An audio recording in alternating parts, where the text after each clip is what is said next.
नमस्कार दोस्तों, स्वागत है आपका यूपी समाचार में, जहां हम लाते हैं उत्तर प्रदेश से जुड़ी सबसे भरोसेमंद खबरें। यहां मिलेंगी आपको किसानों से जुड़ी बड़ी जानकारियां, सरकारी कर्मचारियों के फैसलों की सटीक रिपोर्ट और प्रदेश के आम लोगों की आवाज सीधे आपके स्क्रीन पर। आज की पहली खबर, योगी ने मुख्तार की जमीन पर बने 72 फ्लैट बांटे, लखनऊ में माफिया मुख्तार अंसारी के कब्जे मुक्त कराई। जमीन पर बने घरों की चाबी उनके नए मालिकों को सौंप दी गई। मुख्यमंत्री योगी आदित्यनाथ ने इन घरों की चाबी 72 परिवारों को दी। इस दौरान लाभार्थियों के चेहरे पर खुशी साफ नजर आ रही थी। घर की चाबी पाने के बाद लखनऊ के सोनू कनौजिया भावुक हो गए। उन्होंने शायरी पढ़कर योगी और सरकार का आभार जताया।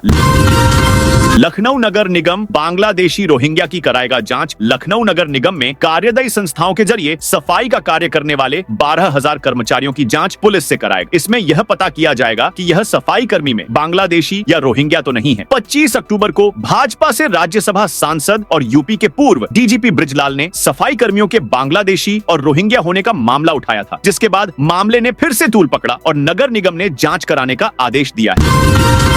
रेलवे ने लॉन्च किया रेलवन ऐप। भारतीय रेल ने यात्रियों की सुविधा और डिजिटल सुविधा को बढ़ाने के लिए रेलवन मोबाइल ऐप लॉन्च किया है। यह app one app for all railway needs के कॉन्सेप्ट पर आधारित है। रेलवे की सभी प्रमुख सेवाओं को एक ही प्लेटफॉर्म पर उपलब्ध कराता है। लखनऊ मंडल के वरिष्ठ मंडल वाणिज्य प्रबंधक कुलदीप तिवारी ने बताया कि यह पहल रेल यात्रियों के अनुभव को अधिक सरल, पारदर्शी और तकनीक आधारित बनाएगी। योगी सरकार ने बढ़ाई कन्या विवाह सहायता राशि। उत्तर प्रदेश सरकार ने निर्माण श्रमिकों के लिए कन्या विवाह सहायता योजना में आर्थिक सहायता राशि बढ़ा दी है। अब सामान्य विवाह के लिए 65,000, अंतरजातीय विवाह के लिए 75,000 और सामूहिक विवाह के लिए 85,000 दिए जाएंगे। साथ ही आयोजन के लिए 15,000 अतिरिक्त मिलेंगे। मुख्यमंत्री योगी आदित्यनाथ का मानना है कि यह श्रमिकों की बेटियों के विवाह में सहयोग देने का मानवीय कर्तव्य है। 1,88,00,000 से अधिक पंजीकृत श्रमिक इस योजना से लाभान्वित होंगे, जिसके लिए आवेदन प्रक्रिया ऑनलाइन और निःशुल्क। पशुपालकों को उपहार दो, दुधारू पशु पालने वालों को मिलेगा मुफ्त चारा बीज। फसल के रब्बी सीजन में दुधारू पशुओं को पालने वालों को चारा उगाने के लिए मुफ्त बीज मिनी किट उपलब्ध कराई जाएंगी। पशुपालन विभाग ने रब्बी सीजन में अतिरिक्त चारा विकास कार्यक्रम के लिए दिशा निर्देश तय कर दिए। प्रदेश में 24,896 मिनी किट का वितरण किया जाएगा और इसके लिए कम से कम 2 दुधारू पशु पालने वालों को ही लाभार्थी बनाया जाएगा।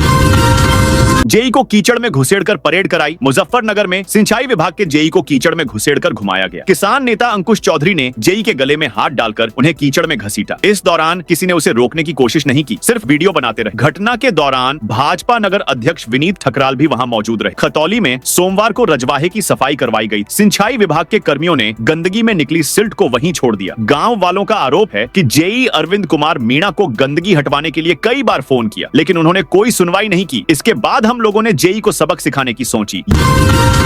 यूपी बोर्ड 10वीं-12वीं के एग्जाम 18 फरवरी से यूपी बोर्ड यानी उत्तर प्रदेश माध्यमिक शिक्षा परिषद ने शिक्षा सत्र 2026 के लिए 10वीं और 12वीं की परीक्षा की तारीखें जारी कर दी। हाई स्कूल और इंटरमीडिएट की बोर्ड परीक्षाएं 18 फरवरी से 12 मार्च तक चलेंगी। हाई स्कूल और इंटरमीडिएट में पहले दिन हिंदी विषय की परीक्षा होगी। परीक्षा 2 पालियों में होगी। पहली पाली का समय सुबह 8:30 से 11:45 तक है, जबकि दूसरी पाली की परीक्षा का समय दोपहर बाद 2 बजे से शाम 5:15 है। 14 साल बाद होमगार्ड के पदों पर होगी भर्ती। यूपी में 41,000 से ज्यादा होमगार्ड पदों पर भर्ती शुरू होने जा रही है। सरकार ने इसका आदेश जारी करते हुए यूपी पुलिस भर्ती एवं प्रोन्नति बोर्ड को प्रक्रिया शुरू करने की जिम्मेदारी सौंपी है। प्रमुख सचिव होमगार्ड राजेश कुमार सिंह के अनुसार जिलों से खाली पदों की डिटेल मिलने के बाद एनरोलमेंट रजिस्ट्रेशन की प्रक्रिया शुरू होगी। इसके बाद लिखित परीक्षा होगी और मेरिट के आधार पर सिलेक्शन किया जाएगा। हाई कोर्ट ने खारिज की अवैध मतांतरण की एफआईआर। इलाहाबाद हाई कोर्ट की लखनऊ खंडपीठ ने अवैध मतांतरण, रोकथाम कानून और अपहरण समेत अन्य धाराओं में दर्ज एक एफआईआर को खारिज कर दिया। अदालत ने राज्य सरकार पर 75,000 रुपए का हर्जाना लगाते हुए अभियुक्त को तत्काल रिहा करने का आदेश दिया है। आजम खान पर केस दर्ज कराने वाले युवक को फोन पर मिली धमकी। यूपी रामपुर में गंज थाना क्षेत्र में सपा नेता आजम खान के खिलाफ मुकदमा दर्ज कराने वाले व्यक्ति को फोन पर धमकी मिली है। आरोपी ने 24 घंटे में रामपुर छोड़ने के लिए कहा है। गंज पुलिस ने केस दर्ज करने के साथ ही फोन करने वाले युवक की तलाश शुरू कर दी। देवरिया में श्रद्धालुओं से भरी नाव। सरयू में पलटी। यूपी में कार्तिक पूर्णिमा पर गंगा घाटों पर स्नान के लिए भीड़ उमड़ी। देवरिया में सरयू नदी में 12 श्रद्धालुओं से भरी नाव पलट गई। हादसे के बाद चीख पुकार मच गई। महिलाएं चिल्लाने लगी। घाट पर अफरा तफरी मच गई। श्रद्धालुओं को डूबता देख घाट पर मौजूद गोताखोर और नाविक नदी में कूद गए। जैसे तैसे महिलाओं और डूब रहे श्रद्धालुओं को रस्सी के सहारे खींचकर बाहर लाए। हादसा बरहज थाना क्षेत्र में गंगा घाट पर हुआ। प्रत्यक्षदर्शियों ने बताया सरयू का बहाव तेज था, नाव भी ओवरलोड थी। ऐसे में बीच धारा में पहुंचते ही नाव डगमगा गई और पलट गई। स्थानीय लोगों का कहना है कि जहां हादसा हुआ वहां नदी की गहराई 20 फीट से ज्यादा थी।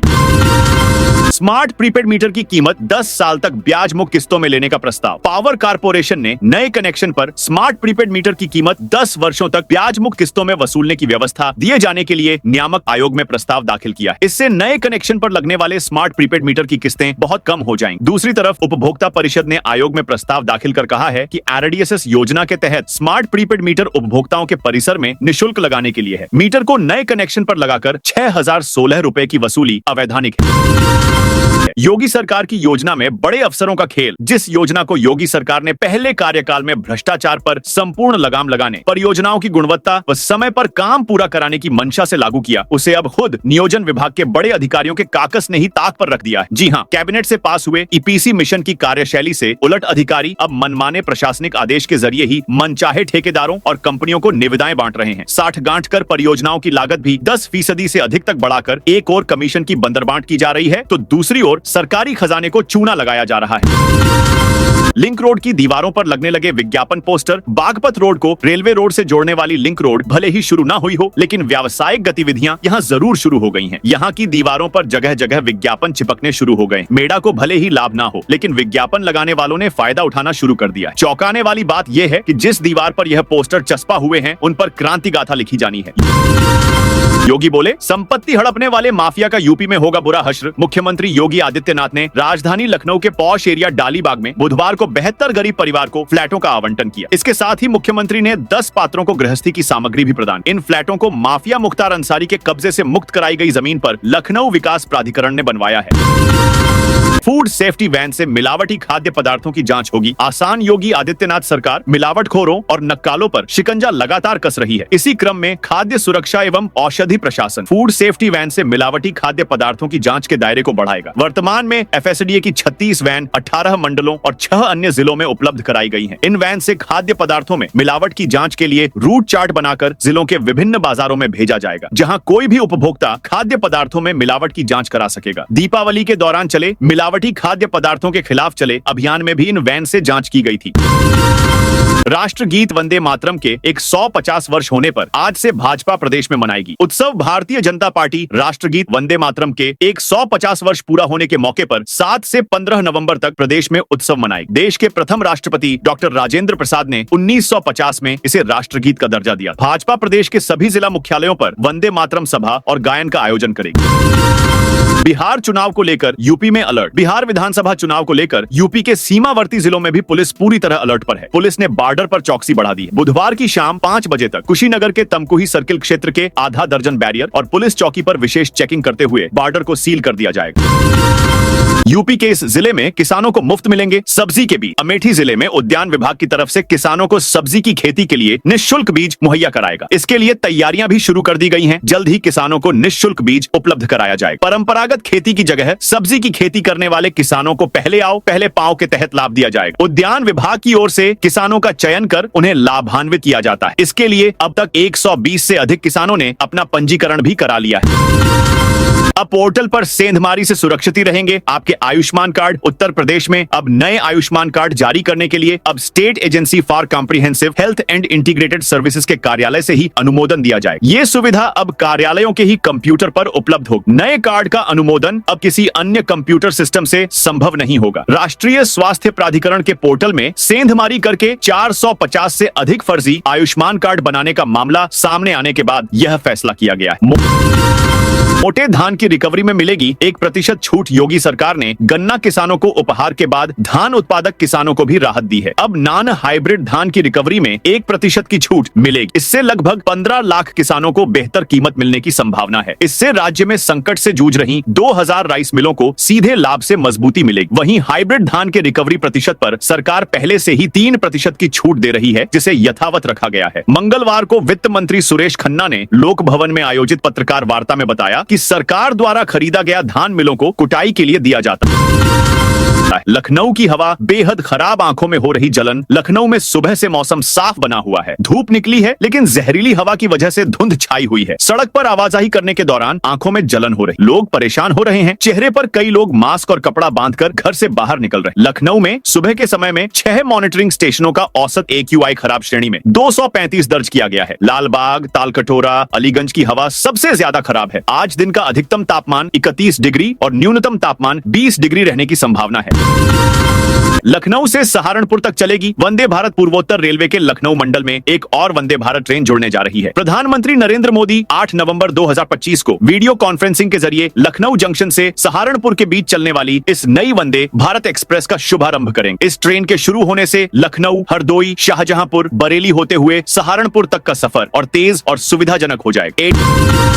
ATM में लोहे की पट्टी लगाकर ठगी करने वाला गिरफ्तार। लखनऊ के बादशाह नगर स्थित SBI ATM में कैश ट्रे में लोहे की पट्टी लगाकर ग्राहकों के रुपए निकालने वाले युवक को मंगलवार सुबह पुलिस ने रंगे हाथ पकड़ लिया। दिल्ली से ATM कंपनी के सर्विलांस कर्मियों ने कैमरे से उसकी करतूत देख ली थी और तत्काल लखनऊ पुलिस को सूचना दी थी। सूचना पर इंस्पेक्टर महानगर अखिलेश मिश्रा और चौकी प्रभारी अकबर नगर अनुराग सिंह मौके पर पहुंचे और आरोपी को धर दबोचा। हापुड़ में श्रद्धालुओं ने पुलिस की वर्दी फाड़ी। हापुड़ जनपद के गढ़मुक्तेश्वर में कार्तिक पूर्णिमा मेले से लौट रहे श्रद्धालुओं ने बुधवार शाम नक्का कुआं रोड पर पुलिस कर्मियों पर हमला कर दिया। इस दौरान पुलिस कर्मियों की वर्दी फाड़ दी गई और 6 आरोपियों को हिरासत में लिया गया है। घटना का वीडियो सोशल मीडिया पर वायरल हो गया है। यह घटना बाग कॉलोनी के सामने बने डिवाइडर कट के पास हुई, जहां पुलिस यातायात नियंत्रित कर रही थी। पुलिस ने एक ट्रैक्टर ट्रॉली को रोकने का प्रयास किया, जिस पर सवार लोगों ने पुलिस टीम से नोकझोंक शुरू कर दी। यह नोकझोंक कुछ ही मिनटों में मारपीट में बदल गई। काशी में देव दीपावली, 25 लाख दिए जगमगाए। काशी में आज कार्तिक पूर्णिमा पर देव दीपावली मनाई जा रही है। सीएम योगी ने नमो घाट पर पहला दीप जलाया। 84 घाटों पर 25 लाख दिए जलाए जा रहे हैं। 15 लाख दियों का इंतजाम पर्यटन विभाग ने और 10 लाख का समितियों व काशी वासियों ने किया है। 2024 में 20 लाख दिए जलाए गए। दशाश्वमेध घाट पर होने वाली देव दीपावली इस बार ऑपरेशन सिंदूर की थीम पर है। वहीं दशाश्वमेध घाट पर महाआरती की गई। इसमें 1 लाख से ज्यादा लोग शामिल हुए। आरती के दौरान एक बच्ची गंगा में गिर गई, हालांकि उसे NDRF के जवानों ने तुरंत बाहर निकाल लिया।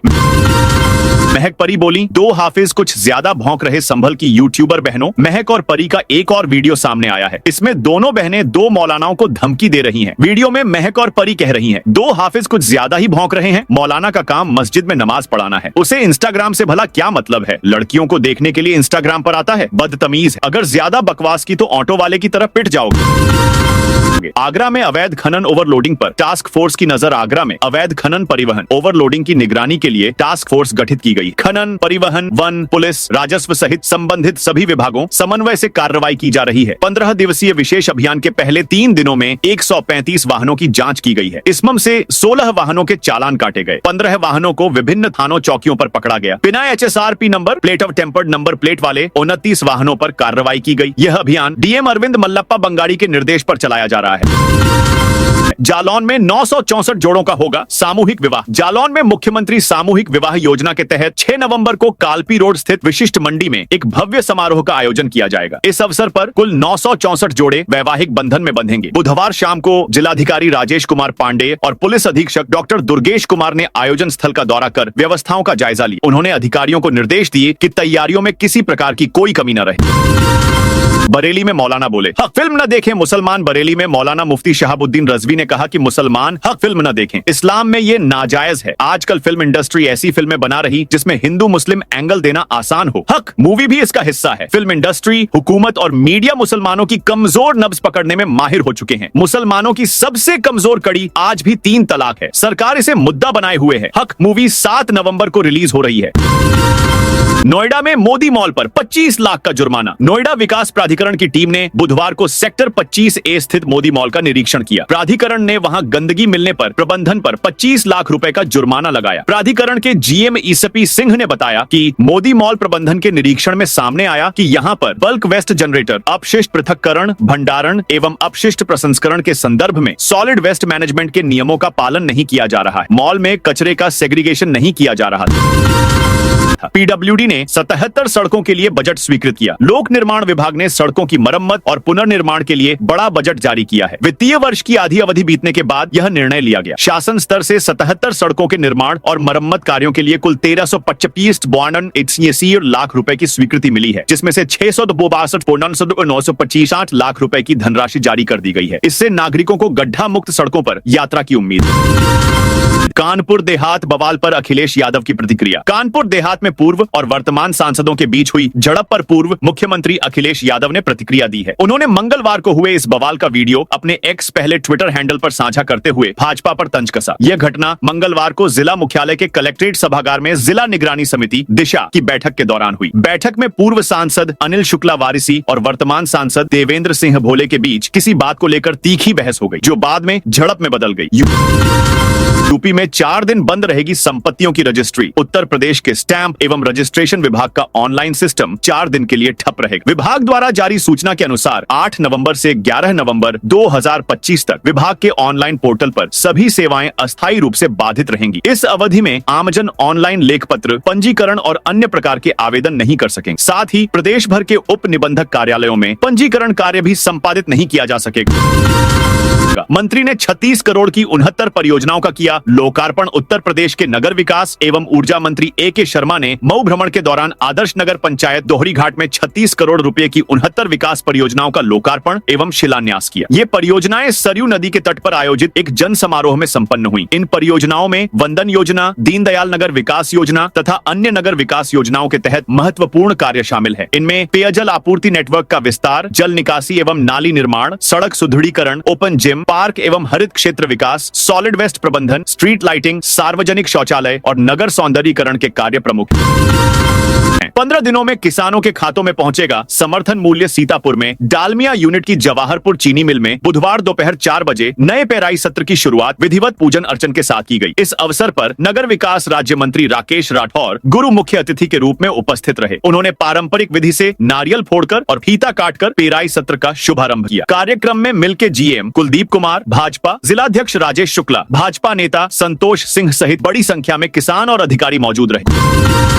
गोरखपुर में एके सेफारसाइल और आरआईडी गैंग में गैंगवार। गोरखपुर में छठ के दिन 2 गैंगों के बीच हुई ताबड़तोड़ फायरिंग मामले में बड़ा खुलासा हुआ है। जांच में सामने आया है कि गोली चलाने वाले एके सेफारसाइल और रेड गैंग के गुर्गे थे। दोनों गैंगों में नाबालिग और युवा शामिल हैं। गैंग व्हाट्सएप पर संचालित होते हैं, एक मैसेज पर ही मरने मारने को तैयार हो जाते हैं। मंगलवार को पुलिस ने 3 आरोपियों को गिरफ्तार किया है। अब तक 22 बदमाशों को गिरफ्तार कर जेल भेजा जा चुका है। आरोपियों से पूछताछ में पता चला कि AK-47 गैंग के गुर्गों की पहचान उनके शरीर पर बने AK-47 के टैटू से होती है, जबकि रेड गैंग के सदस्य लाल रंग के बाल रखते हैं। उमा भारती बोली, बिहार में मोदी को जन समर्थन। उमा भारती ने संगम तट पर श्रद्धा संकल्प अभियान का शुभारंभ करते हुए भक्ति और संकल्प का संगम प्रस्तुत किया। 5 पवित्र डुबकियों के माध्यम से उन्होंने न सिर्फ प्रधानमंत्री नरेंद्र मोदी और मुख्यमंत्री योगी आदित्यनाथ के प्रयासों का आभार जताया, बल्कि गंगा और यमुना के प्रति अपनी अटूट आस्था भी प्रकट की। प्रयागराज को अपना मामा का घर बताते हुए उमा भारती ने कहा कि यहाँ उनका आगमन राजनीतिक नहीं बल्कि आध्यात्मिक है। मां गंगा की अविरलता और निर्मलता के प्रति समर्पित इस अभियान से उन्होंने श्रद्धालुओं को भी स्वच्छ और पावन गंगा के प्रति प्रेरित